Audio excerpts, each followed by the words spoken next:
Good manners are the polite words. They are the polite words. They are the magic words. The magic words that make us respect each other. The magic words that make us be kind to each other. Do you know what is respect to each other? Respect shows that we care about the other person's feeling. Respect shows that we care about the other person's ideas and the way that person is doing, okay? Now, today we want to learn about different magic words, okay? Our first magic word that we are going to learn is thank you, okay? We have thank you. We have please. We have another magic word that you know, sorry. Another one, welcome. Another one, please. Another one, may I. Okay, so we are going to learn all of them and how we normally use the magic words. Okay, the first magic word that you are going to do is thank you. Say thank you. When do you use thank you? We use thank you when you are given something, okay? We use thank you when someone has given you something or someone has done something good to you, okay? When mom or teacher hands you something, what are you supposed to do? Are you supposed to pick it and go away? No, that's not good manners. When you are given something, you say, thank you, teacher. What else can you say? Thank you, mom. Or the person who has given you can just say, thank you. Okay? When you are given a chance to pass somewhere, okay? When people are talking and you pass somewhere, what are you supposed to say? When you have passed, you say, thank you for letting me to pass, okay? When you have served some food, when mommy serves you food, when teacher serves you food, when auntie serves you food, what do you say? You say, thank you, auntie. Okay? It is good manners. It is good manners. You don't just grab the food and go and sit down. No, that is not good manners. It is polite to say thank you when you receive that gift. Okay? Are we together?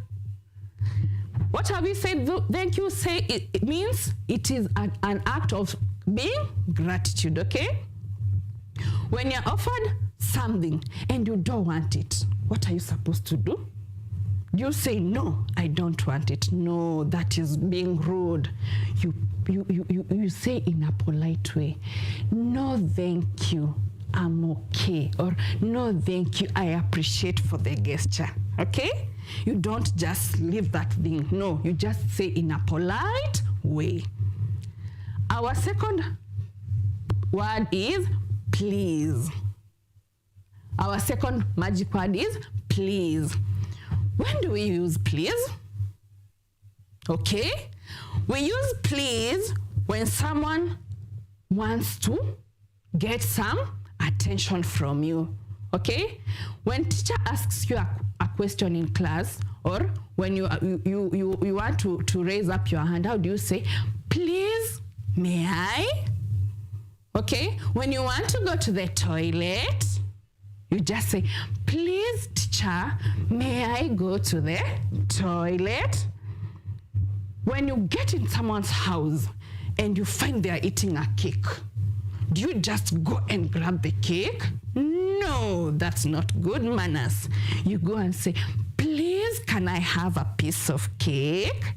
Please, can you share that with me? Okay? When a child is playing with a ball or a playing material and you don't just go and grab that play material. No, that is not good manners. What do you say? Please, can we play together? Okay, learners? So what have we said so far? Please is used as a courteous word when you want something, when you want a favor, okay? When you want to go to the toilet or the washroom, you say, please, teacher, please, auntie, please. Okay? You ask for permission, then you go out. Our next courtesy word is may I. May I. Okay? When do you use may I? May I, you use it as you also say, please. When you are talking, please, may I go to the toilet, okay?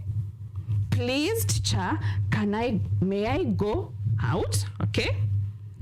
We also have excuse me. When do you use excuse me? Hello, when do you use excuse me?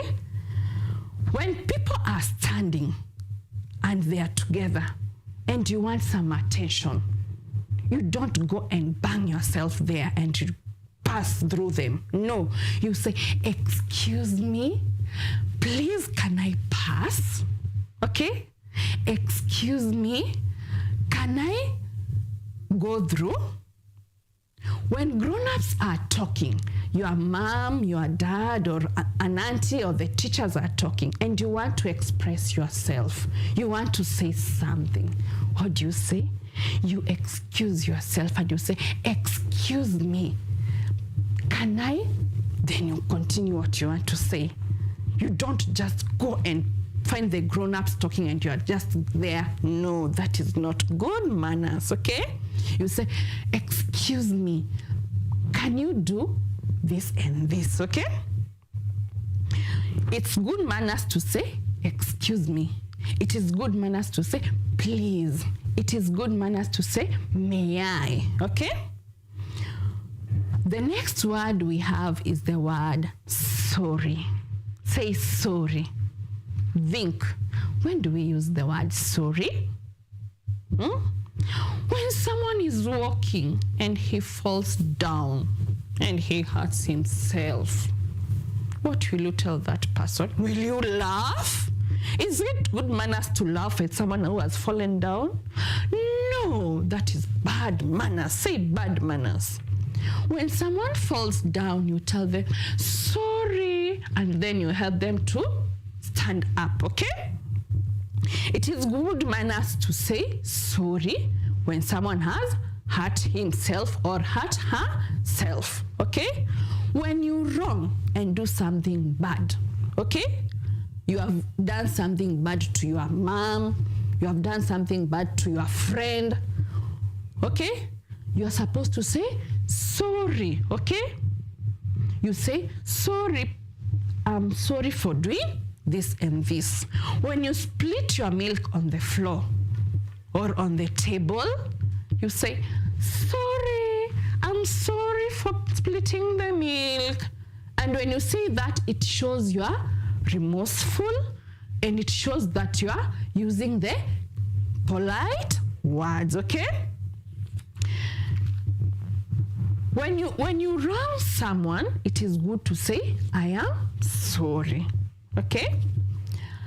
Our next word is forgive me. When do we use forgive me? Forgive me is also used with sorry, okay? Forgive me. After you say sorry, if you have wronged someone, you say, so I am sorry, please forgive me. When you wrong someone, you say, sorry, please forgive me, okay? Forgive me, I have done this and this and this, okay? Forgive me, I have not finished your work. If you have not finished teacher's work, you come and say, please forgive me, I have not finished, and then you finish. You don't stay like that. No, you have to finish it, okay? Sorry and forgive me are mostly used together.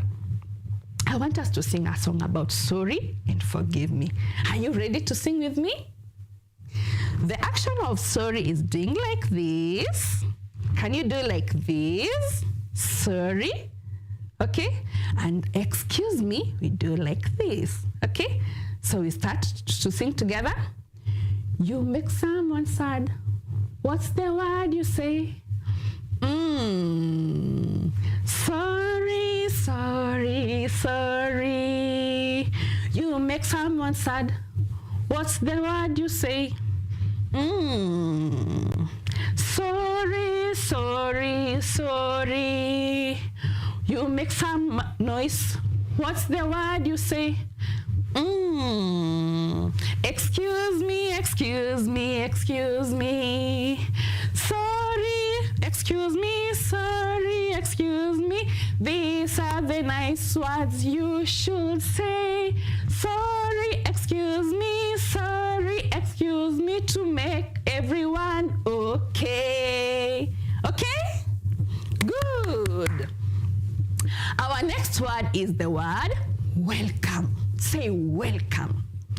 When do we use the word welcome? When do we use the word welcome? Oh, I've remembered. The word welcome, we use it when someone has knocked the door. When you knock at the door and someone wants to get in, and you tell them, what do you tell them? Welcome. Okay? When there is a new student in your class, what do you tell them? Welcome to our class.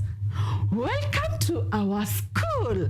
And that boy or girl will feel appreciated, okay? When a visitor comes into your house, what do you tell them? Welcome to our home. I know when you open the school, what did your teachers tell you?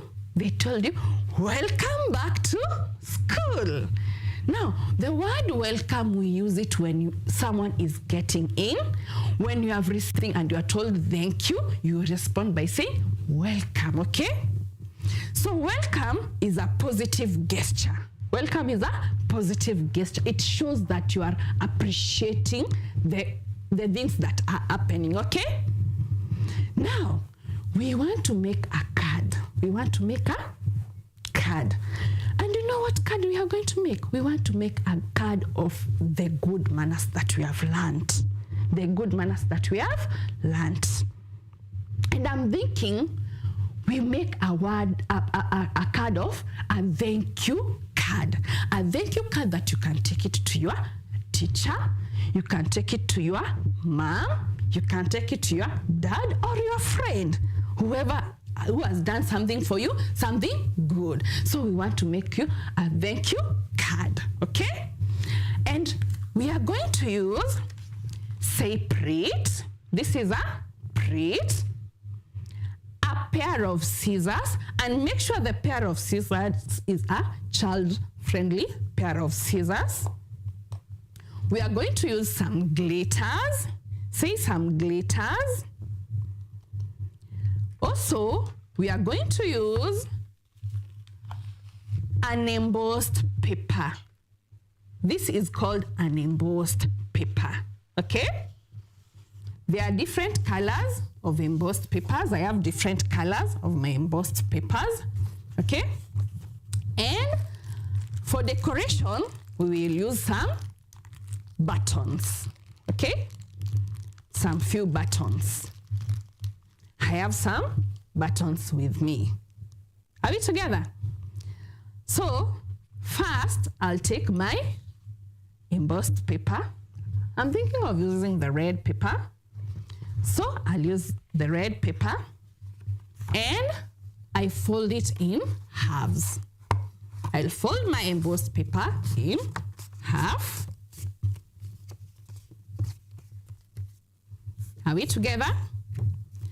After I've folded my embossed paper in half, I'll take my print and some of my buttons,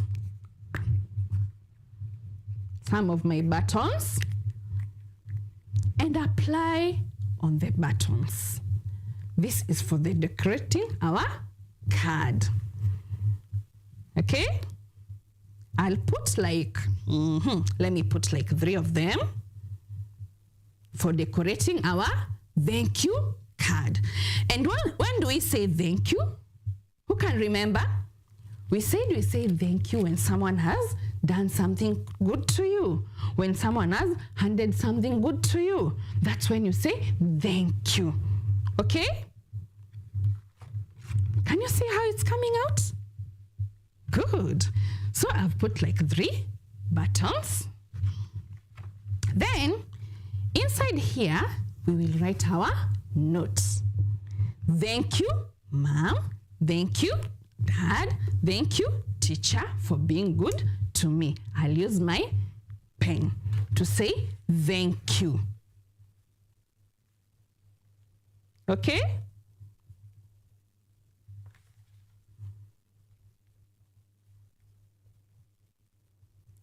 I'm saying thank you for being the best. Can you see? Thank you for being the best. You will finish if it is mom or dad or teacher. Then down there, we give you write your name. From, you write your name. If it's Elizabeth, or if it's, my name is Teacher Elizabeth. So I'll write from Teacher Elizabeth. And I'm going to make this to my babies, okay? So this is a thank you for being the best. And here down you write from so and so, okay? I can use my glitters to also decorate, to add some beauty on the card, okay? I'm using some glitters to make some beauty, to add some more beauty on the card. Oh, this one is not cooperating. It's somewhere. Now, my pair of scissors, on the white embossed, I can make some patterns. I'm going to make some wavy patterns on it. My aim is to make my card become the best, the beautiful one, because it's a thankful card. Mine, it's a thankful card.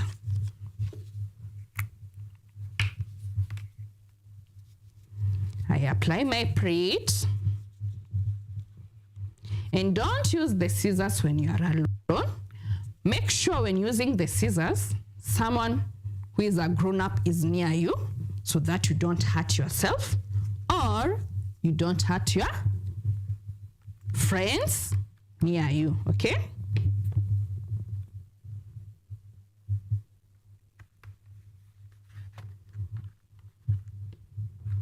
Can you see the way it's coming out? Is it beautiful? Yes, let's continue decorating it. Still using the scissors, you become more creative, okay?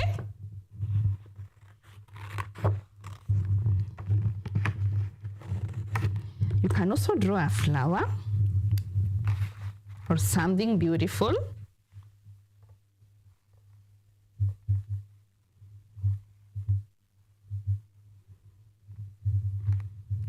Make sure when you're doing this, your teacher is around, a grown-up is around, so that you take care of your hands, you take care of your tiny hands, you don't hurt your hands, you don't hurt your friend with the scissors. You with the scissors. You see, I've made a small flower and we have cut it out. Okay? Now, this is my final thank you card. How is it, babies? Hello, how is it? Is it beautiful? I believe it's beautiful. When you give someone this and you're telling them thank you, I know they'll be so happy. Okay? Johnny, Johnny, yes, Papa. Eating sugar, no, Papa. Telling a lie, no, Papa. Open your mouth, ha, ha, ha. Is Johnny doing the good thing? No, Johnny is eating some sugar. Are you supposed to eat sugar? No, that is not good manners, okay? So we have learned some of the good manners that we have learned are, can you remember them? Remember them? We have thank you. And when have you said we use the word thank you? We use thank you when you're given something. When you're given something. When teacher gives you something, you say thank you. When your mom hands you something, you say thank you. When aunties hands you something, you say thank you. Thank you, it is a magic word. It's a polite word. It shows that you are appreciating what you have been given, okay? Thank you. Learn to say thank you after you have been done something good, okay? Which other word have we learned? We have learned the word please. Which other one have we learned? Please. Say please. When do we say please? We say please when you want to express yourself. When you want to express yourself, you say, please, can I? And you continue saying what you want to say, okay? When you want to be handed something, you say, please, mom, can you give me 1, 2, 3, okay? When you want to pass, you want to express yourself, you say, please, and you continue with your sentence, okay? May I? May I is also used with please. Remember that? You can say, please, may I go to the washroom? Please, may I go to the toilet? Please, can I? And you continue, okay? These are nice words. They are Katya's words. They are magic words. Another word that we have also learned is excuse me. Okay? Excuse me is used when you want to pass when people are talking, okay? You want to express you want to pass where the people are there, or you want to say something and grown-ups are there, okay? Sorry. Another word is sorry, okay? Sorry is used when someone is hurt, when someone is not okay, okay? You say sorry and you continue. Sorry, can I? So I'm sorry you have hurt yourself. I'm sorry your leg is not okay. I'm sorry, okay? We also have learned forgive me. Forgive me, you use with when you have done something wrong. When you have done something wrong and you want to ask for forgiveness, okay? You say, teacher, forgive me for 1, 2, 3. When you fight and you have hurt someone, you tell, I'm sorry, please forgive me. But fighting, we have said fighting is bad, no fighting. And lastly, we have learned about welcome. We have learned about welcome. Say welcome. Welcome is a positive gesture. When someone arrives, you tell them welcome, okay? So have we learned something? So today we will make a thank you card and you take to someone that you love and you tell them thank you, okay? I hope you have enjoyed our lesson. Bye-bye.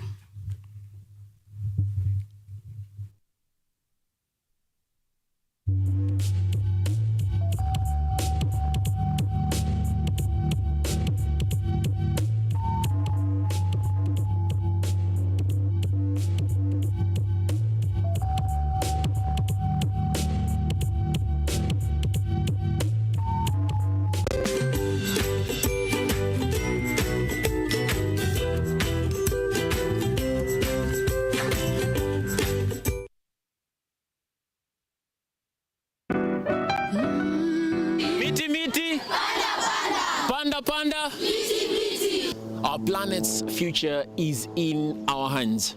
However, there is a threat to the brightness of this tomorrow. On Earth Check, we share the challenges, the solutions, and the hope. I would call this a very momentous day, a very critical day. Every episode, every story, every step we take creates a ripple. Join me, the environmentalist Emmanuel Kutosi, on KUTV every Wednesday at 8 p.m. and be part of Earth Check. Welcome.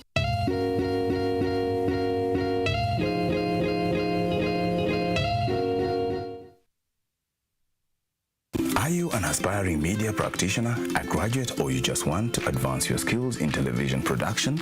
Then welcome to Kenyatta University, where education meets innovation. KUTV, the premier university television station in Kenya, is now offering short courses in TV studio, field technical operations, and video editing. Through these courses, you will acquire hands-on skills on camera operations, media production, lighting techniques, audiovisual editing, and sound and visual control, and how to operate key equipment.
Hello learners, how are you doing? My name is teacher Elliot from PCA Langata School. This morning I want to take you through measurement mathematics. I'm a teacher of maths. Therefore, today I'm going to take you through mathematics, that is grade 6 maths. And we are going to look at the circumference. I want to believe you are ready for this lesson. Take your book, take your pen, and let's move together. Once again, my name is teacher Eli from PCA Langata School, mathematics teacher of grade 6. And this morning, this day, I want to take you through measurement, that is our strand. And under this strand, we are going to look at the circumference. I want to believe you have come across circumference and you need to know what circumference is. Now, before we continue, I want to highlight some few things which you need to know. By the end of this lesson, you as a learner, you should be in a position to calculate the circumference of a circle if the radius is provided.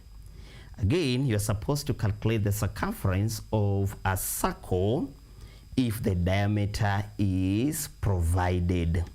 At the same point, you're supposed to solve application questions involving calculating the circumference of a circle. Let's begin by defining what a circumference is. Circumference is the distance around a circular object. Circumference is just a distance around a circular object or shape. So circumference is just the sister of perimeter. Perimeter is the distance around a figure, but circumference is the distance around a circular object. This circular object can be a wheel, it can be a swimming pool which is in a circular form. Having defined what circumference is, I've also mentioned two things which I also want you to know. One is diameter. What is diameter? When you talk of perimeter of a square, perimeter of a rectangle, we normally have length, we normally have width. But in a circle, we don't have length, neither do we have width. Instead, we have diameter. So diameter is the length of a straight line from one end of a circle to the other end, and it is passing through the center. It divides a circle into two halves. Let's take a look on the board. This is my circle. In this circle, I want you to identify for me the diameter. I have this point. This is A, B. I also have this. I'll name it C. I'll name it D. And I have this. I'll name it E. I'll name it F. And I have this. I'll just name it G and I. Now, on this drawing, I want you to identify for me the diameter. Good. Diameter here is A and B, point A and B, simply because it is dividing the circle into two equal parts. Again, another diameter is C and D, simply because it is dividing the circle into two equal parts. But E and F is not a diameter, simply because it is not dividing the circle into two halves.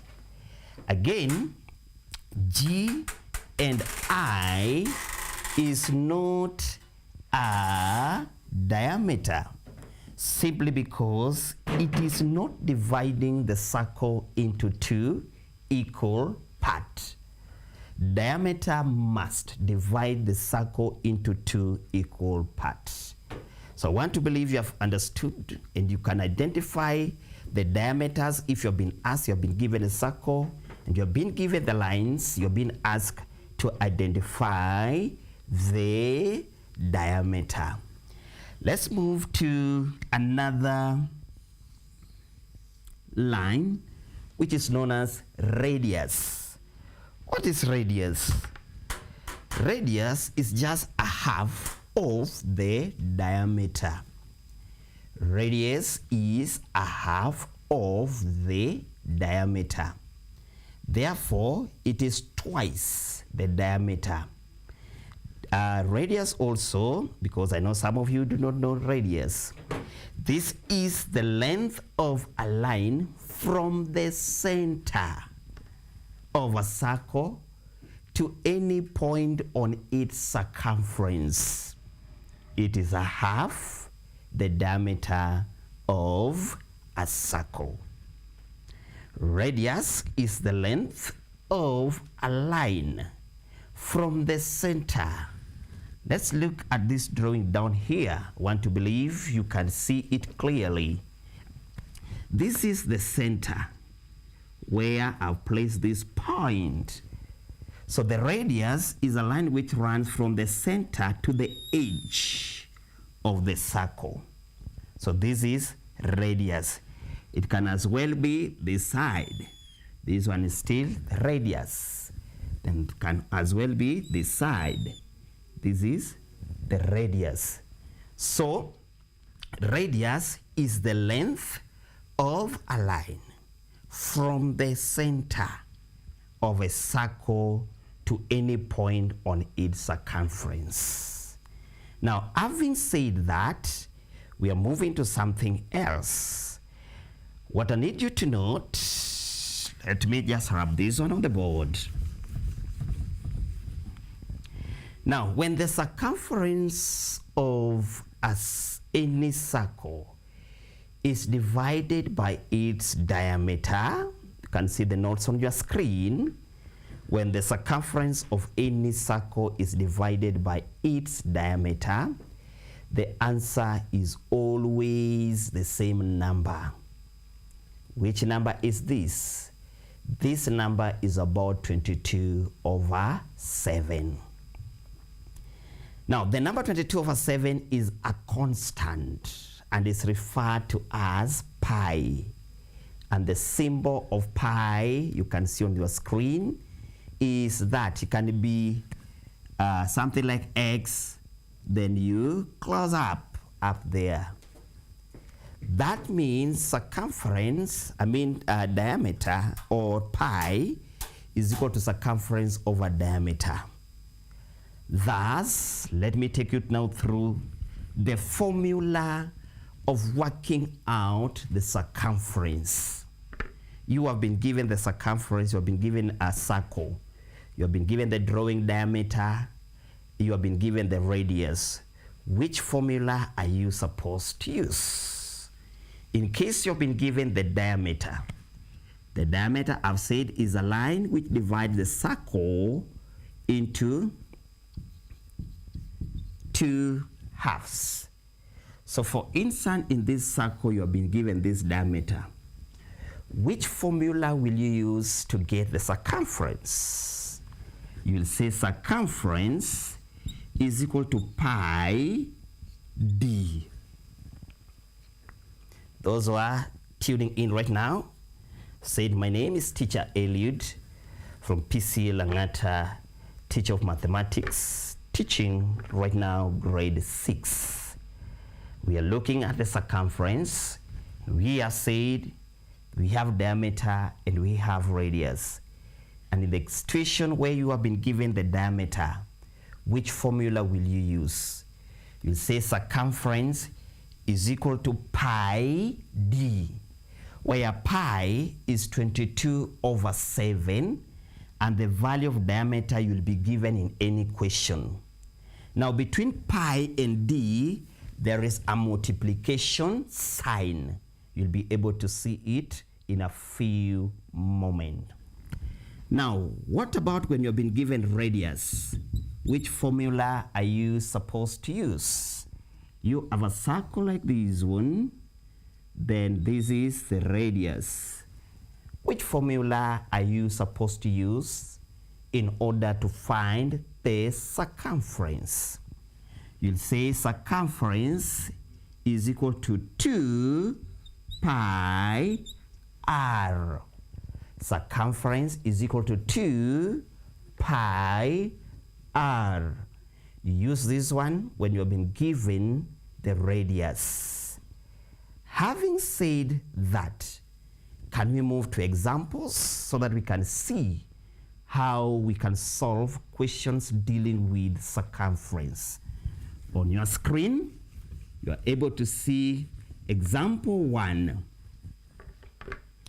Let's turn to example 1 on our screen. This is the question. Find the circumference of the circle shown below. Find the circumference of the circle shown below. That question, you've been given diameter, which is 21 centimeter. It is 21 centimeter. So how do we go about it? In any question in mathematics, before you start solving, you need to write down the formula. And in this case, as stated earlier, when you have been given the diameter of the circle, you use this formula. Circumference is equal to pi d. That is the first thing you need to note. After that, you already know that pi is equal to 22 over 7. Then diameter, we have been given there to be 21 centimeter. Having that in mind, we are now going to solve the question by substituting the formula with its original value. Pi, circumference, is equal to pi, which is 22 over 7. And between pi and diameter, we have a sign of multiplication. So what is our diameter? Diameter is equal to 21 centimeter. The units are very key in this situation. So in here, we are going to solve the question now. This one is a fraction. 21 is a whole number. Therefore, you can introduce 1 to make also the whole number be a fraction for easy or for easier working. That is, now you introduce this one to be a fraction by introducing 1. So it will be 21 over 1. From there you check, is there a number in the numerator which can be simplified with any number in the denominator? Numerators are numbers on the top, that is 22 and 21. These are numerators. Then denominators, 7 and 1. So we're going to check which number can simplify the other. Yes, good. 7 can go into 21. So I say 7 goes into 7, 1.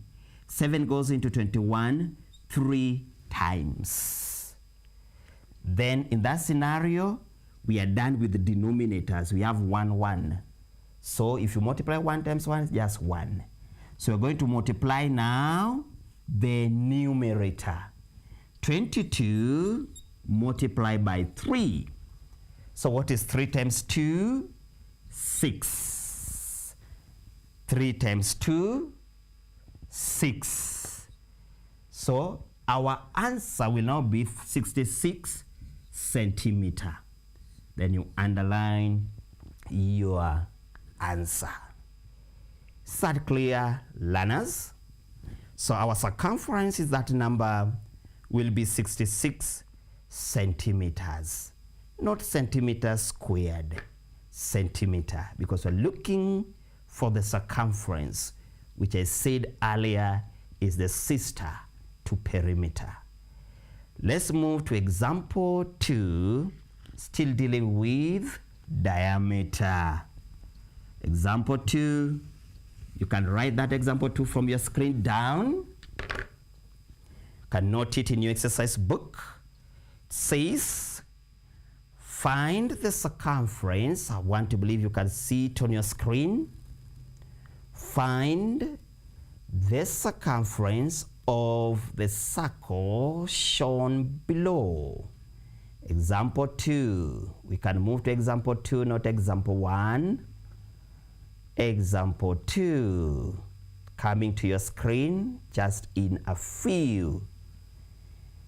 Says find the circumference of the circle shown below. We have our diameter to be 28 centimeter. Can I give you 1 minute to solve it before I show you the working? Take 1 minute. I'm counting. Just 1 minute to solve that simple question. As you're solving it, remember I said, my name is Teacher Eliud from PCA Langata School, teacher of mathematics. Today I'm taking you through circumference for grade 6. Circumference is just the sister to perimeter. It's a distance around a circular object. Good. I want to believe you're done solving question number 2. Let's move. I said earlier that before you solve any question in mathematics, note down the formula. So since we have diameter, our circumference is equal to pi d. Pi is 22/7, as you can see from your screen. D is just a symbol representing diameter. Therefore, our circumference will be pi, which is 22/7, times diameter, which is 28 centimeter. And remember I said earlier, if you have a fraction, you're multiplying by a whole number. Change the whole number to be a fraction by just introducing or putting it over 1. So 28/1. Then you ask yourself, is there a number in the numerator which can be divided with any number in the denominator? Numerators are the numbers on the top, that is 22 and 28. Denominators are numbers on the bottom, down, that is 7 and 1. So 7 can go into 7 one time. Then 7 goes into 28, I mean, 4 times. That means 7 times 4 is equal to 28. Therefore, we have remained with 22 times 4. Then now we multiply. What is 4 times 2? 4 times 2 is equal to 8. Again, 4 times 2, this other side, is equal to 8. So our answer will be 88 centimeters. The units are very, very important. It's good to note the units. So our circumference will be 88 centimeters. I want to believe that is the same answer you got when I gave you an opportunity to solve that question. Good. We are moving to example number 3 or question number 3. For those who are joining us right now, my name is Teacher Eliud. As you can see the question on your screen, Teacher Eliud taking you through circumference for grade 6. Want to welcome everybody. Doesn't matter the class. Grade 7, you have these new exams. Grade 8, grade 9. So let's move to example number 3. As you can see on your screen, example number 3, the question states, find the circumference of the circle shown below. In this situation now, you have not been given the diameter, but you have been given the, who can tell us? The radius. And our radius is 3.5 centimeter. 3.5 centimeter. Let's move. I said earlier, if you have the radius, then the formula is not the same as when you have the diameter. For radius, our circumference is 2 pi r. Now, where is 2 coming from? I said earlier in the beginning that radius is twice the diameter. So that twice the diameter, that's where 2 is coming from. 2 is twice the diameter. Therefore, we are going to solve it together. Before I give you an opportunity, we can now turn on the board and see how we are doing this question. Circumference is equal to 2 pi r. After that, substitute every number, every word with its original value. And between 2, there is a sign of multiplication.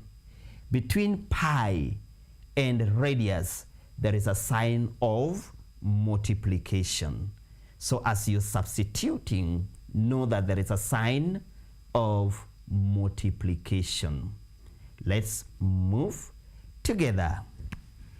2 times pi, which remains as 22 over 7, times radius. What is our radius? Our radius is 3.5. 3.5 centimeters.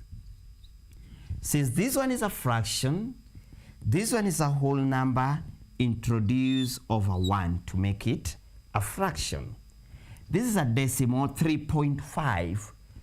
Introduce 1 to make it as well as a fraction. Then from there, ask yourself, is there a number between the numerators? Numerators are 2, 22, 3.5, which can be simplified with a number in the denominator. Denominators are 1, 7, and 1.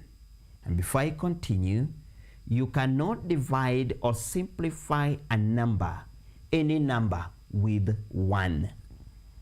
If you simplify or divide a number with 1, you will still get the same answer. Therefore, there is no need of simplifying or dividing any number with 1.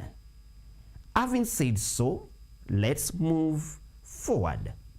So in this case, 7 can go into 3.5. So I want you to forget about the decimal point first.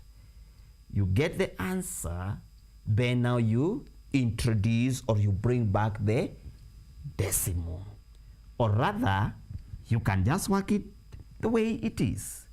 How many times does 7 goes into 35, assuming the decimal is not there. It goes there 5 times. But since there is a decimal, which is 1 decimal point, and how do you identify the number of a decimal point in a question? You just stand outside here, then you move using an arrow forward or backward, not forward, backward, until where the decimal point is. So I'll stand here and move. I'll move 1 step. That means the question is having 1 decimal point. Therefore, I'll stand where 5 is again and move 1 step backward and put a decimal point there. Then introduce 0. Then from there now you have to multiply 2 times 22 times 0.5. 0.5. Want to believe you're following me keenly and observing what is taking place on the board. Pay attention here once again. In this situation, you're going to multiply 2 times 22. What is 2 times 22 or 22 times 2? Just work it out. 22 times 2. 2 times 2 is 4. 2 times 2 is 4. You get 44. Then this 44 you multiply by 0.5. Here again, forget about the decimal point and assume there is no decimal point. Which number will you get? If there is no decimal point here, which number will you have? Good. You'll have number 5. Therefore, take 44, multiply by that 5. Then later on, you'll bring back the decimal point. So 5 times 4 is good, 20. So will I write 20? Or which number will I write? I write 0, then I carry 2. Are we together? Then what is 5 times 5 again? 5 times 5 is... Let's move together. Is 20. So you take 20, you multiply by 2, you add 2. 20, you add 2, you get 22. So 44 times 5, you will get 220. Then you remember that decimal point which we had left behind. It was 1 decimal point. Therefore, I'll stand here and move 1 step backward. So I'll have a decimal point here, which means our answer will be 22.0, which is equivalent to 22 centimeter. So learners, having gone through that question, I want us now to move forward to example number 4, which now will take another shift. Now, in exam, when you're doing exam, you can have questions just like this. But we now want to move to application questions. Therefore, allow me to move to application question before we conclude our lesson. In application question, these are just questions dealing with real life situation. Now let's move on our screen. Application question 1 or application 1. As you can see on your screen, let's move together. I'll be able to explain quickly so that we move to something else. Application 1. Application 1 says the hour hand of a clock is 3.5 centimeters long. What distance does the tip of the hour hand cover in 12 hours? The hour hand of a clock. This is the clock.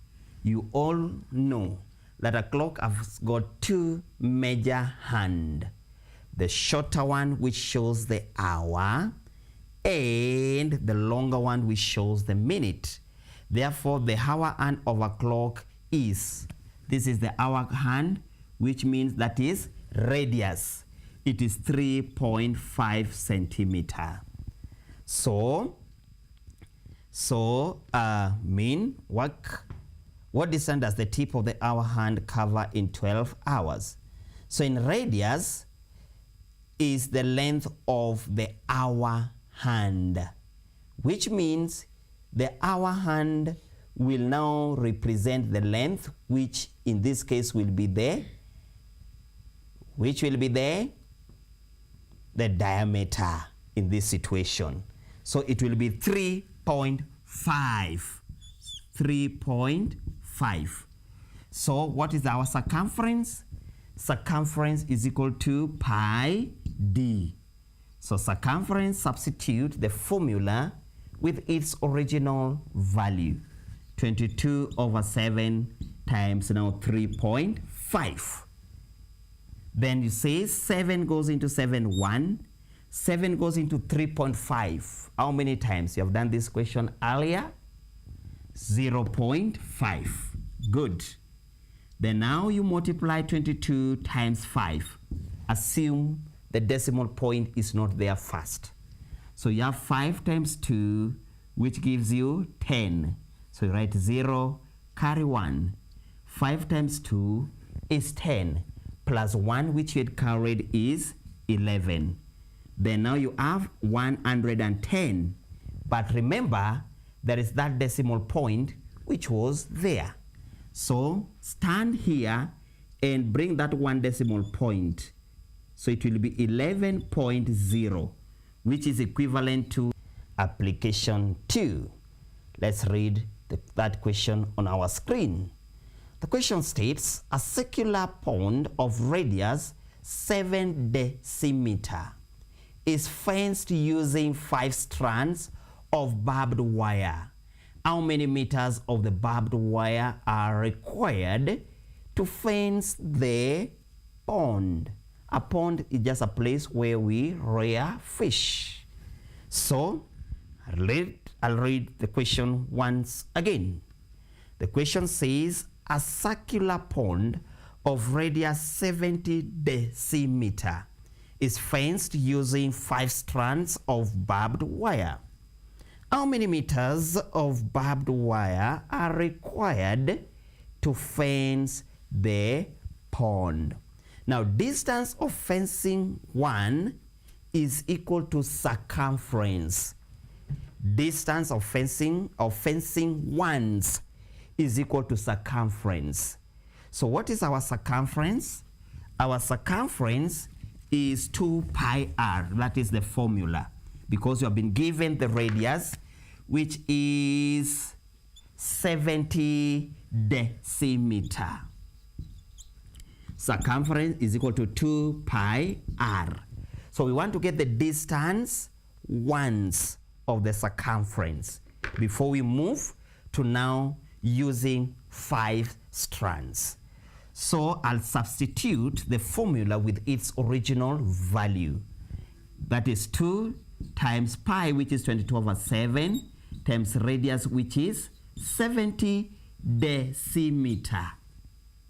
7 goes into 70 10 times.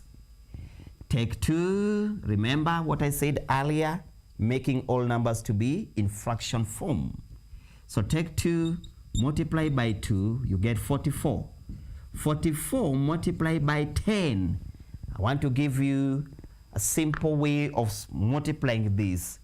Just take 44, multiply by 1. What is 44 multiplied by 1? It is 44. Good. Then you add this 0 here. You get your answer as 440 decimeter. 440 decimeter. Let's move ahead. Now, the question says that is fenced using 5 strands. So that one has been fenced using ones.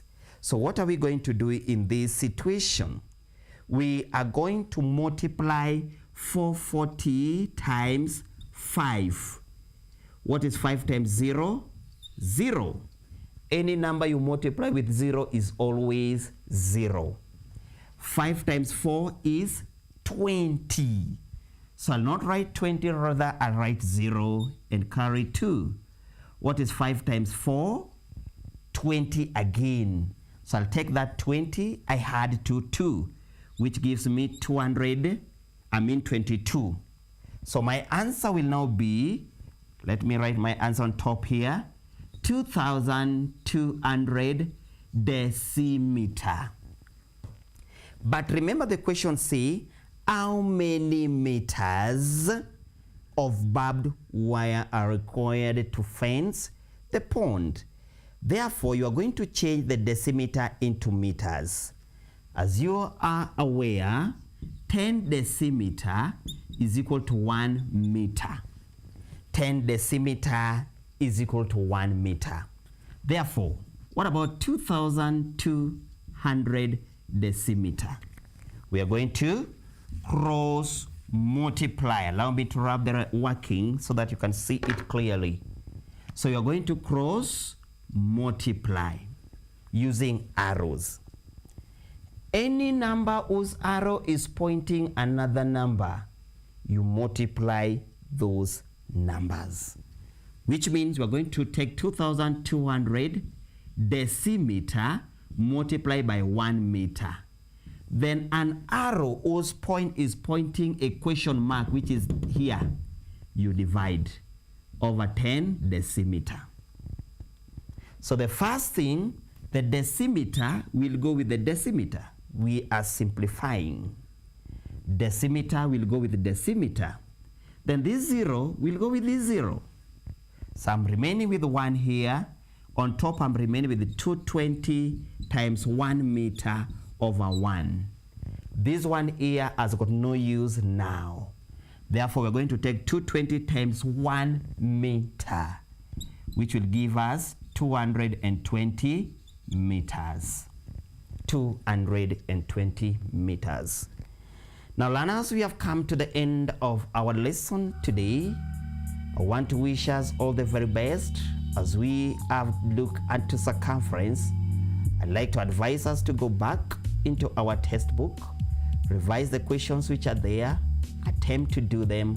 In case you have any question, you can always contact the KUTV. You'll get assistance. My name is Teacher Eliud from PCA Langata School, a teacher of mathematics. See you next time when we have another lesson. Have a good moment. Thank you.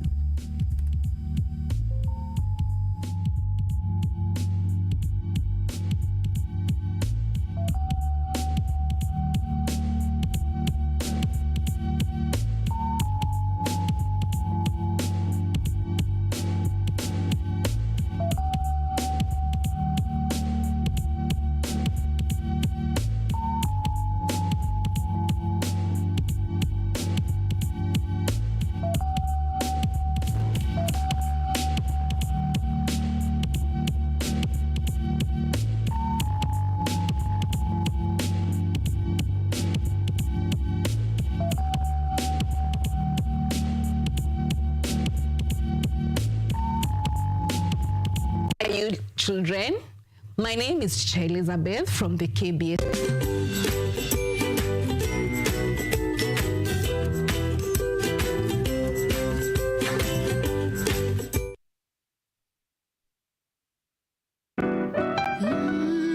Miti miti, panda panda.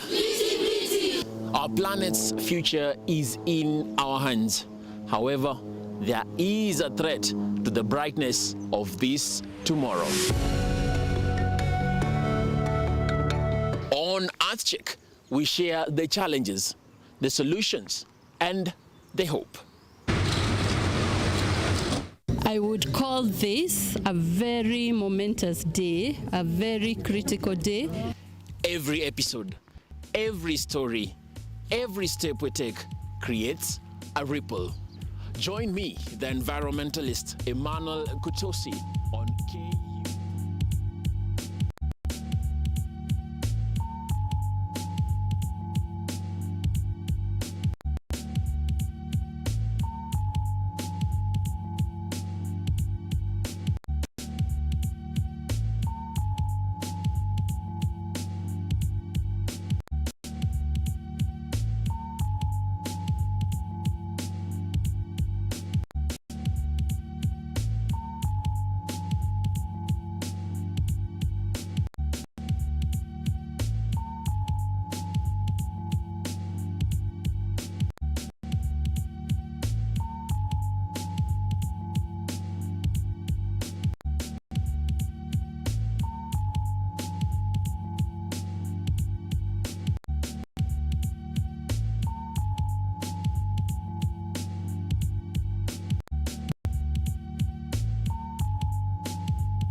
This program is rated GE. Content carried in here is suitable for general family viewing.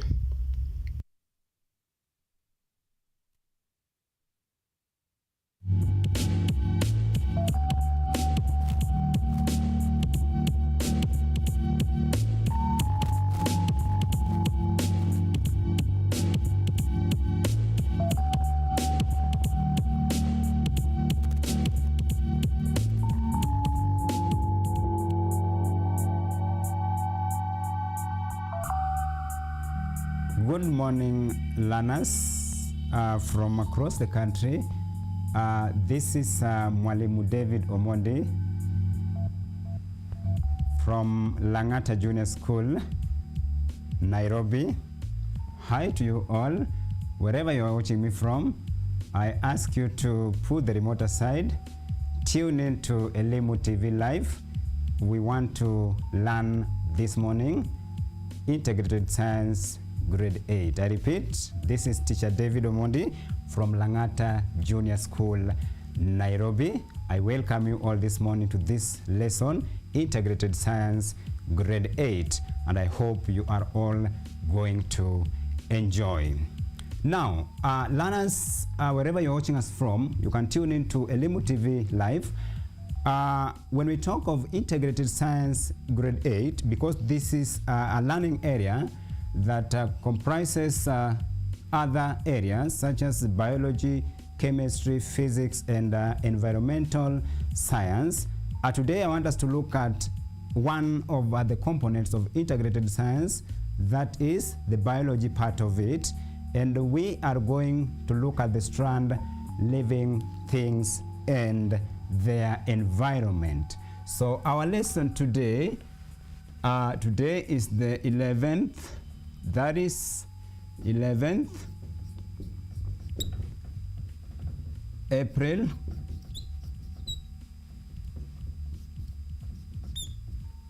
2026. The learning area is integrated science.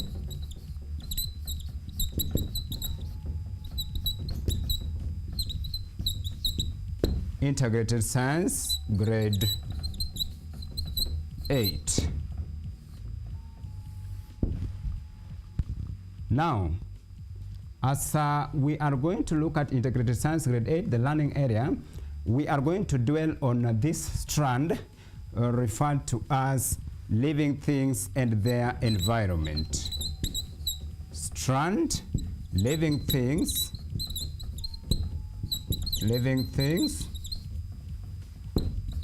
and their environment.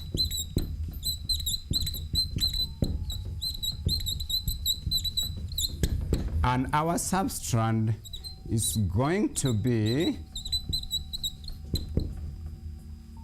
structure and functions of the parts. Structure and functions of the parts of a plant cell. Structure and functions of the parts of a plant cell. Now, learners, as we have learned back in our classes, and you've been told this also by your teachers in different schools where you are, you realize that when we talk of living things and their environment, you started learning living things in grade 4, you did living things in grade 5, you did living things in grade 6, and also in grade 7. Now here in grade 8, we are looking at living things, and under that we are looking at the structure of a plant cell. So we need first of all to understand what is a cell. That is the first thing. What is a cell?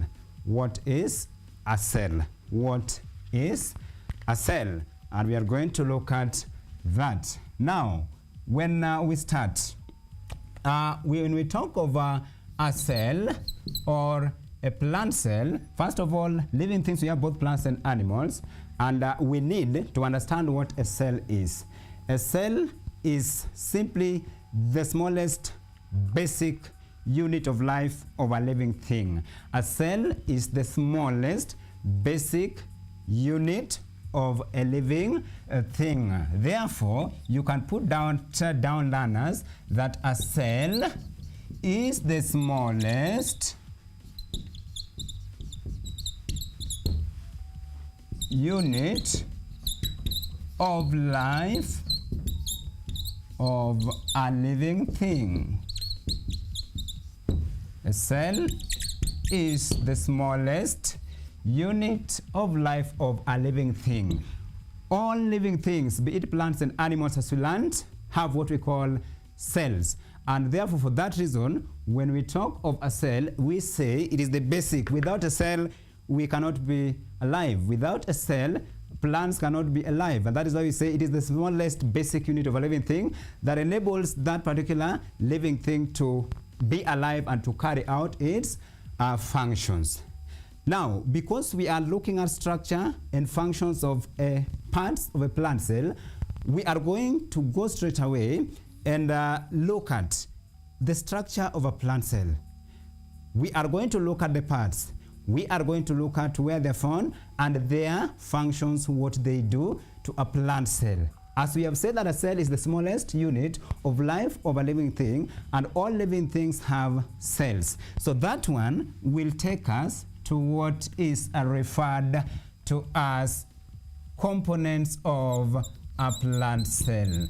Components of a plant cell. Components of a plant cell. Remember, we are saying that a plant cell, or a cell in other words, is the smallest basic unit of a living thing. As we continue the lesson, those who are just joining us now, this is ELIMU KUTV Live from Kenyatta University. And the one teaching now is teacher David Omondi from Langata Junior School, Nairobi. Now, let us look at the components of a plant cell. A plant cell usually has certain things that make it called a plant cell. So we call it a plant cell because of certain things. Such things are referred to as organelles. So when you hear back at school learners, your teacher talking of something referred to as an organelle, organelles are the components of a plant cell. What a plant cell is made up of and what they do. So we have several parts of a plant cell. I want us to name them first, and I hope you know, so you can take your notebook and put them down as well. The first part that we are going to look at is known as the cell wall. It's called the cell wall. I will explain what a cell wall is, not the walls we have at home, not the walls we have back at school in your classrooms. Then the second part is referred to as a cell membrane. We refer to that as a cell membrane. I am going to explain what a cell membrane is as a component of a plant cell. Then the third one, we have what is referred to as the chloroplast. The chloroplast. I will explain why I have added S, but not saying chloroplast, but chloroplasts. Then we have the other component that is called the cytoplasm. Cytoplasm. The cytoplasm. Very good, learners. I hope you are following. The one teaching now is Mr. David Omondi from Langata Junior School, Nairobi. Apart from the cytoplasm as a component of the plant cell, we also have what is referred to as, and I want you to get this right. We've said we have a cell wall, a cell membrane, a chloroplast, and a cytoplasm. After that, we look at this part referred to as the nucleus. The nucleus. Then we have what is called the tonoplast as a component. The tonoplast. Then finally, a plant cell must also have what is referred to as the subvacuole. That is the last part. So we are going to look at each one of them. So anytime maybe back at school you're told to identify or to name the parts of a plant cell, therefore you will be in a position first of all to look at, you must first of all know all of them before you can go ahead and discuss or talk about their functions. Now, before we go to their functions, we have just named them. We need also to understand and to know, how does this plant cell look like? Because we are not just talking of a plant cell, we need to know the parts that I have mentioned. And therefore, for that reason, we are just going to draw. You can draw back there, learner. Just follow me. One by one. You can draw a plant cell as well. Hope you have a notebook. You have a pen or a pencil. You have a rubber. And then you can identify all the parts of the plant cell as we're going to look at them. So we'll have such parts. We are going to identify each one of them and see what they do to a plant cell. Now, learners, look at my board here.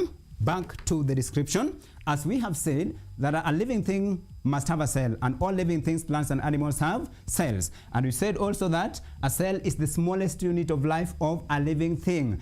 Especially to the grade 8 learners watching me live, ELIMU KUTV from Kenyatta University, I want you to get this right. Sometimes you can be given a question. Someone might ask you, your teacher back at school, that name all the parts or the components of a plant cell. This alone will give you marks even before you go to section B, where in most cases you'll always be maybe asked to draw and discuss the structure of a plant cell. So we have this part. This part of the plant cell is referred to as the cell wall. Remember, we talked of the cell wall, isn't it, as the first part here. So the cell wall is the outer part of that particular plant cell that carries out certain functions. We are going to look at them one by one. So the first part here is the cell wall. It is followed by the second part that is referred to as the cell membrane. Learners, I want you to get this right. Followed by the cell membrane. So this part is called the cell membrane. That is the second part, and we identified it here. So I hope you are in a position to do that as well as we continue. The third part of the plant cell that I want us to look at is referred to as, and I want you to get this part right. This is called the nucleus in a cell.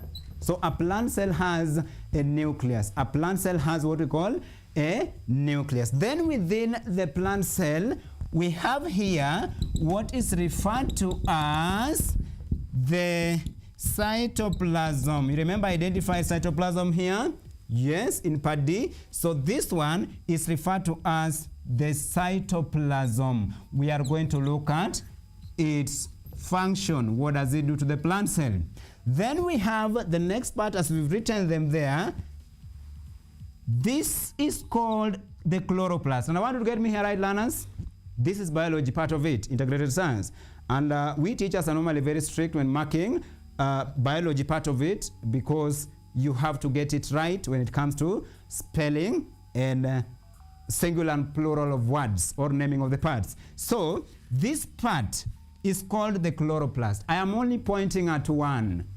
When I mark two like this, I will not say chloroplast.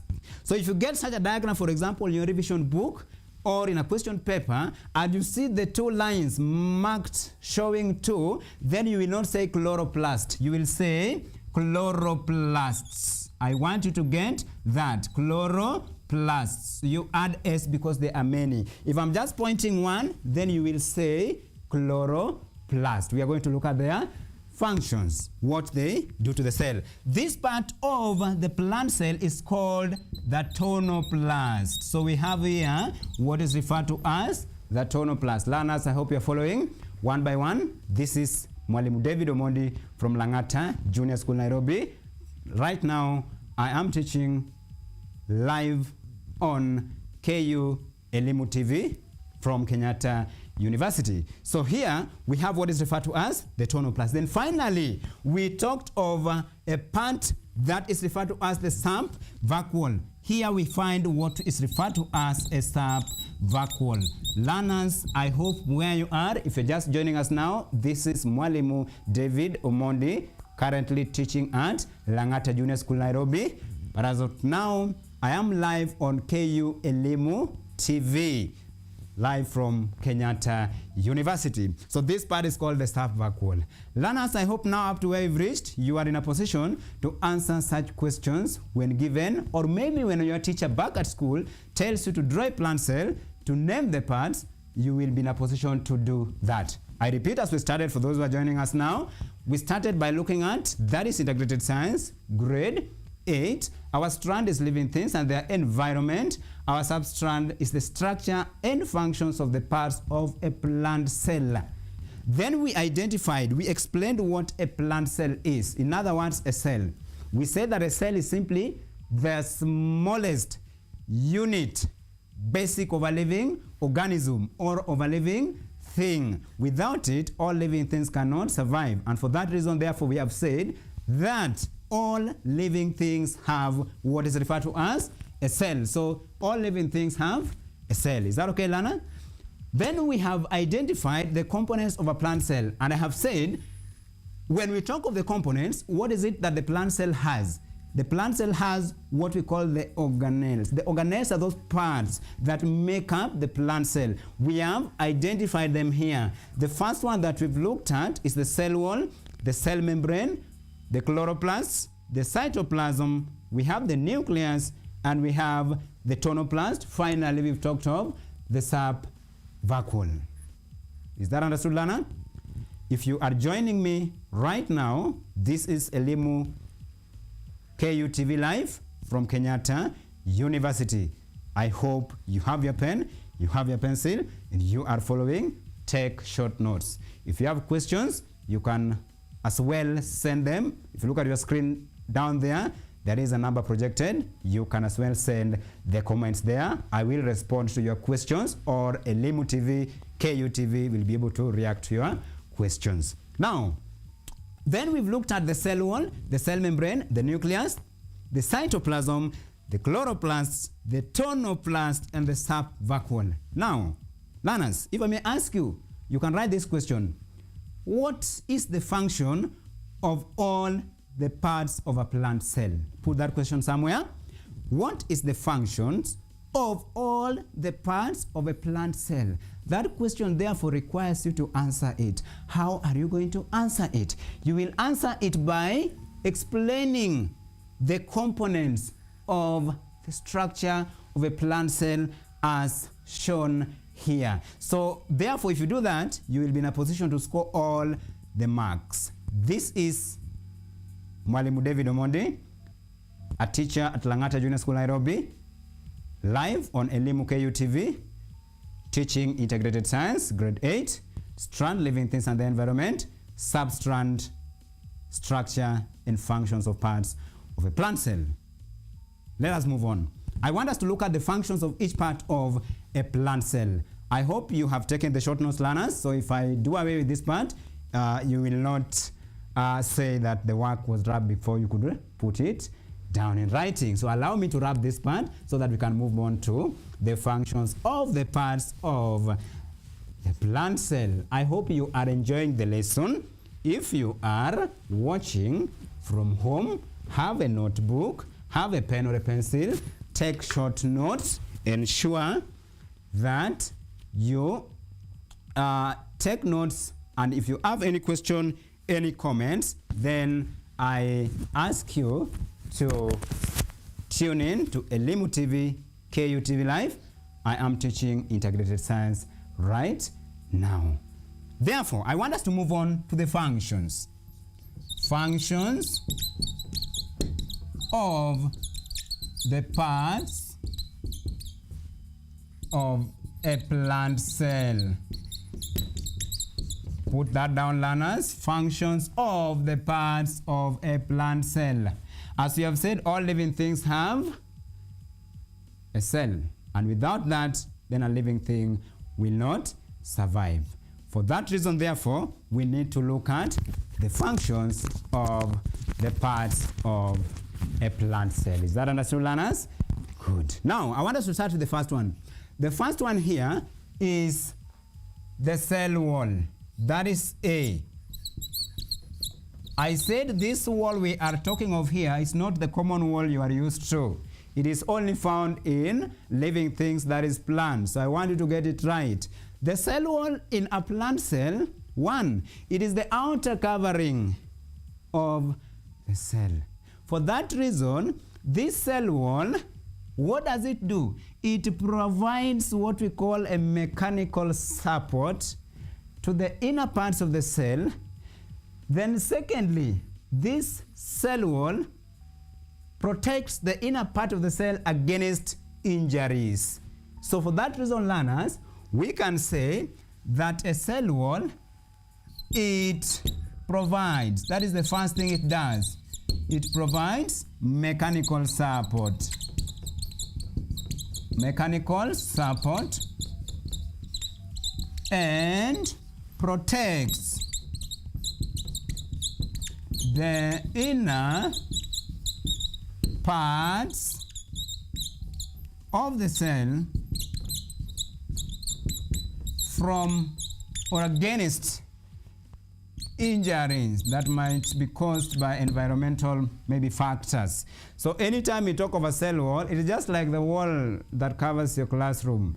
It protects you from one, hot weather, to wild animals, among others. So this inner plant cell, it protects the inner part from one, mechanical, it provides mechanical support, then two, protects the inner part from any injury that might be caused due to maybe certain factors that we have named. So if you get a question, therefore, you need first of all to say it is the outer cover of the cell. Two, it does what? It provides mechanical support. Then three, what does it do? It also protects the inner parts of the cell. Because without this cell wall, then all these things we have looked at here, the cell membrane, nucleus, among others, will not function, because this is their father that ensures they are taken care of. Is that understood, learners? If you are joining me live, this is Mr. David Omondi from Langata Junior School, Nairobi. I am live on ELIMU TV, live from Kenyatta University, teaching integrated science grade 8. Our strand for today is living things and their environment. Our substrand is the structure and functions of parts of a plant cell. Is that okay, learners? If you have questions, comments, you can send them. There is a number live on your screen there. You can drop the questions, the comments there, and I will respond to them. The KUTV will also respond to them.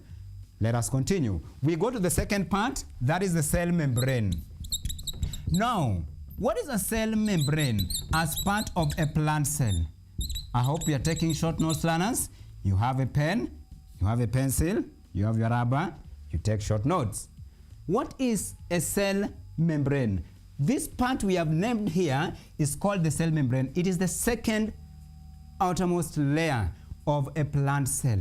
Now, a cell membrane is both present in a plant cell and an animal cell. I want you to get that right. We have said that a cell membrane is both present in a plant cell and an animal cell. Why? Because we said that all cells, all living things, in other words, have what we call cells that enables them to survive. So one similarity is that a plant cell and animal cell both have a cell membrane. The work of this cell membrane is it controls, and I'm coming to explain that further. It controls what goes in and out of the cell. Let's get this right. A cell membrane controls what enters and leaves the cell. What do we mean when we talk of a cell membrane controlling what enters and leaves the cell? Just like the door of your classroom. You go out to the washroom, you can open it, you can close it. The cell membrane also, it does not just allow any other thing to get in. It is the one that controls. It is the driving factor of a plant cell. If it refuses that this particular substance is not going to get into there, for example, where we have the other organelles, then it will not happen. Are we together? Now, what is the work of the cell membrane? We said it controls what goes in and out of the cell. In other words, this cell membrane is said to be selective permeable. What do we say selective permeable? From the word selective, it selects what will get in and out. So it is selective permeable. Now, for example, we have other organelles, other components inside here. This cell membrane can control maybe the entry and exit maybe of gases.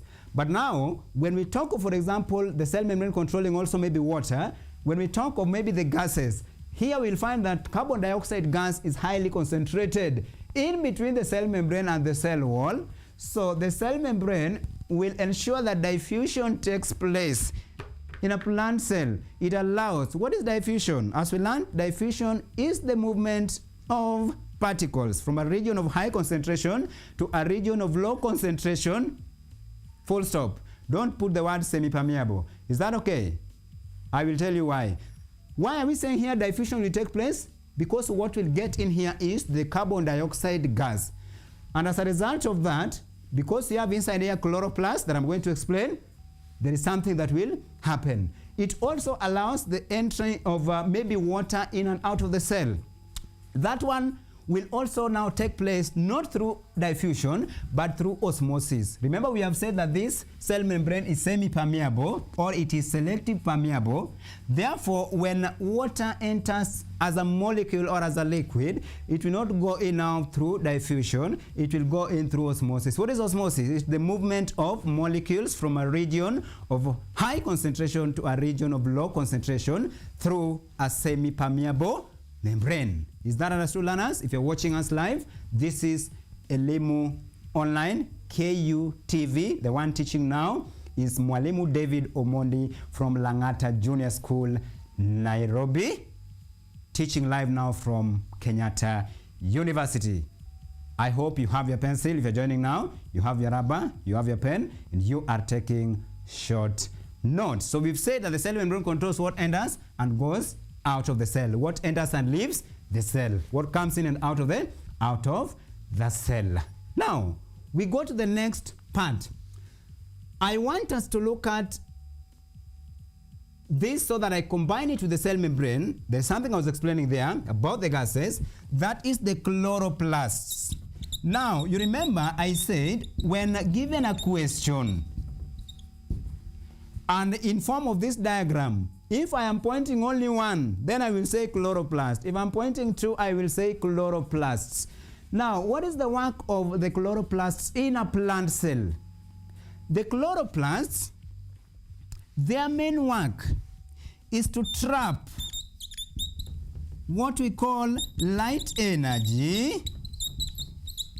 The chloroplast traps light energy used during, learners, I hope you're following, photosynthesis process. I hope we are together up to that point. So the chloroplast here traps light energy during the day, which is used during the process of photosynthesis. Why do we say photosynthesis? Because we learned that photosynthesis is the process through which green plants manufacture or they make their own food. And that one cannot take place without the presence of what? Chloroplast. Now, the chloroplast does not just trap sunlight. There is something present in it that allows it to trap sunlight. The chloroplast has what we call chlorophyll. It has what is referred to as chlorophyll. What is chlorophyll?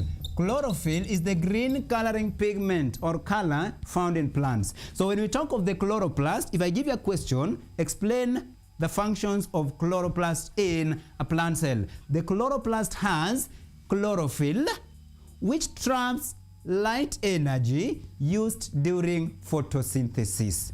Is that understood, learners? What did we say? Photosynthesis is the process through which green plants manufacture or they make their own food.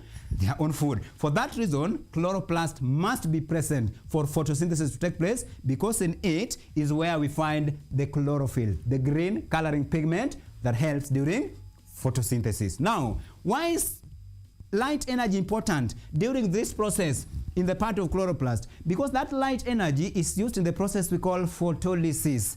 What is photolysis? Photolysis is the process through which now the water molecules are being broken down to produce oxygen. So chloroplast has chlorophyll that traps light energy used during photosynthesis. Why is light energy a must? Why must it be trapped by chlorophyll? Because it needs to be broken down, splitted, so that it can produce oxygen, which is required to provide energy during the photosynthesis process. Is that understood, learners? And I hope you are following. This is Mr. Omondi from Lang'ata Junior School, Nairobi, teaching integrated science. Our strand this morning is living things and their environment. Our substrand is structure and functions or parts of a plant cell. If you have just joined us right now, tune in. Don't touch that remote. Watch it. and take notes. It will help you during your assessments or examinations. Is that understood, learners? I want us to move on to the next part. I have talked over the chloroplast. We go to the nucleus. Now, learners, I hope you will allow me to do away with this part so that we can look at the function of the nucleus as part of a plant cell. That is D. Now, what does the nucleus do? I want you to get this right. The nucleus is also present in both plant and animal cell, and I want you to get this right. The nucleus is also present in both a plant and animal cell. Just as we said, the cell membrane is also present in both plant and animal cell. So what does the nucleus do? What does the nucleus do? Now, that was D, the nucleus. This part organelle we are calling the nucleus, it is the part that controls what we call all the activities of the cell. The nucleus, it contains, in other words, it contains genetic materials. The nucleus contains genetic materials such as, we are going to explain, the DNA. Plant cells have also DNA. DNA simply means, in biology, that is integrated science, deoxyribonucleic acid. So we talk of deoxyribonucleic acid. It's a long word. So you can write it down, learners. The deoxyribonucleic acid. It is the one that helps to control all the activities of the cell. So it contains genetic material such as the DNA, that is deoxyribonucleic acid, which helps in controlling all the activities of the cell. Which are these activities of the cell that we are talking of? For example, we looked at characteristics of living things, that is plants and animals, and we said that plants reproduce, plants grow, among other characteristics. So for example, this nucleus, it is the one that has this DNA. This one helps now in controlling those activities, how reproduction will take place, how growth and development will take place, among others. Without it, the cell cannot function because it controls all of them. Without it, the cell becomes vulnerable. It cannot work anymore. And we have said that the nucleus is present in both plant and animal cell. So we have looked at two similarities, that is in plants and animals. The first one we said both have a cell membrane. Now the second one we are here, learners, we are saying that both have a nucleus. This is Mr. David Omondi from Langata Junior School, now teaching live on ELIMU KUTV, live from Kenyatta University. I am teaching grade 8 integrated science. Our strand has been living things and the environment. Our sub-strand is structure, parts and functions of a plant cell. I want us to look at the next part, learners. I hope you are following. That we haven't looked at, that is the cytoplasm. What is the work of the cytoplasm? The cytoplasm here, it is just a liquid, a fluid that fills this part. So first we say it is a fluid where, talk about fluid, where all the chemical reactions, a fluid where all the chemical reactions, I'm going to explain that, all the chemical reactions takes place in a cell. Now get this right. When we talk of the cytoplasm, it's simply a fluid, it's a liquid where all the chemical reactions in a cell takes place. Now, which are these chemical reactions that needs to take place? For example, the plant cell sometimes needs what we call energy. These chemical reactions, maybe we can talk of one like the glycolysis. What is the glycolysis? Glycolysis is a process where sugars is being broken down. That is, glucose is being broken down to release what? To release energy. And therefore, for that reason, we say that it allows all the chemical reactions to take place in a plant cell. An example of those chemical reactions, we are talking of the glycolysis process. Maybe when explaining its function, you can give an example the way I've given and say glycolysis, the process through which glucose is broken down in a plant cell to release energy needed by the plant cell to carry out its functions. Then we look at the next part, the second last part, that is the tonoplast. Learners, I hope you're following. If you're watching me live, this is KUTV ELIMU Live. I am Mr. Omondi David from Langata Junior School, Nairobi. I am now teaching Integrated Science, Grade 8. Our strand is living things and their environment. Our substrand is the structure and functions of a plant cell. I'm teaching this live from Kenyatta University on KUTV Live. Let us look at the tonoplast, the second last part. What is the work of a tonoplast? A tonoplast appears to be like a cell membrane, a cell wall, but it has a different function. They are not the same. Sawa. This tonoplast, it simply regulates. It works more or less like the cell membrane, but what it performs is very different from what the others do. So a tonoplast simply, it controls, it regulates the movement of, I want to look at this part, learners. This part is called the subvacuole. So in this subvacuole is a fluid-filled sac. That's why it's called a subvacuole. It has fluids also. Therefore, we say the tonoplast, it will regulate the movement of materials. Which are these materials? The movement of ions and sugar between the subvacuole and the cytoplasm. Remember, we have talked about cytoplasm, isn't it? Where we said all chemical reactions takes place. So the tonoplast, it regulates, is the one that allows, it ensures that the movement of ions and sugars takes place in what? In a plant cell. So we'll say, we are saying that it regulates the movement,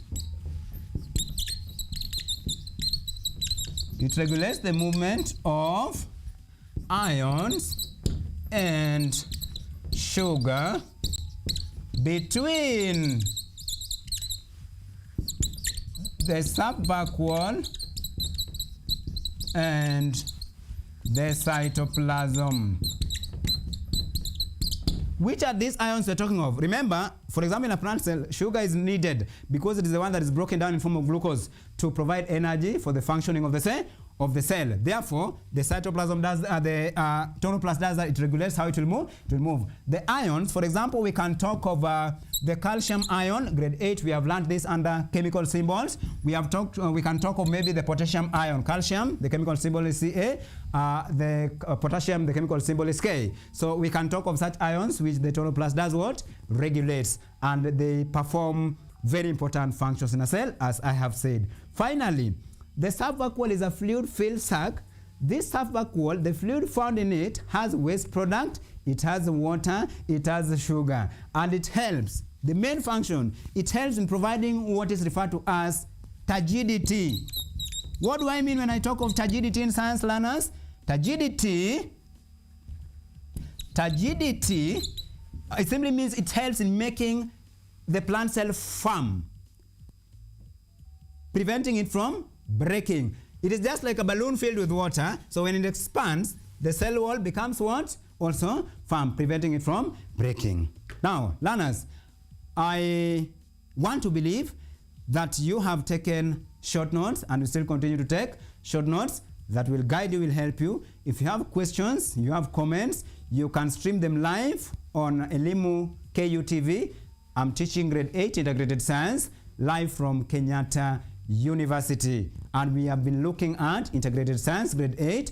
Our strand has been living things. Our sub-strand has been the structure and functions of plants of a plant cell, and I have identified all the parts. We have looked at their functions. Secondly, learners, we have looked at the similarity between a plant cell and an animal cell. Just within a second, we say that an animal cell looks like that. This is the cell membrane.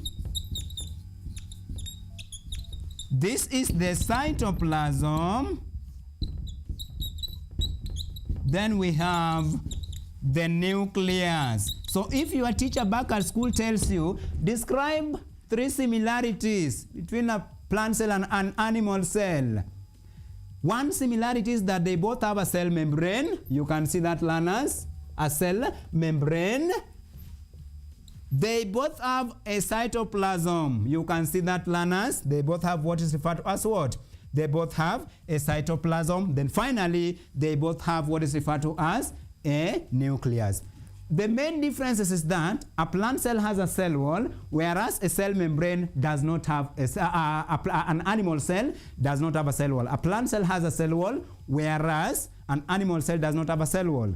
Another difference is that a plant cell has a tonoplast. An animal cell does not have a tonoplast. So you can still ask more questions. You can revise back at school. You can send your questions, the comments. I will respond to them, and your teachers also can help you respond to such questions. The one who has been teaching you this morning integrated science has been Mr. Omondi David from Langata Junior School, Nairobi. I have been teaching integrated science, grade 8, the component biology part, which is covered in grade 8. The strand has been living things and the environment. The substrand has been structure and functions of parts of a plant cell. And I hope you have learned, and you have really learned a lot. So I wish you all the best, learners. As we come to the end of the lesson, I believe you will still continue watching ELIMU TV, KUTV, live from Kenyatta University. I have been teaching you live from Kenyatta University, and I hope you've learned a lot. I want to wish you all the best as you continue revising integrated science, as you continue learning biology as well for those who are in high school. And I believe we will all, at the end of the day, get good marks as far as science is concerned. I want to wish you all the best. Thank you for watching, and see you next time. I'll be live again, given the rare opportunity. Thank you.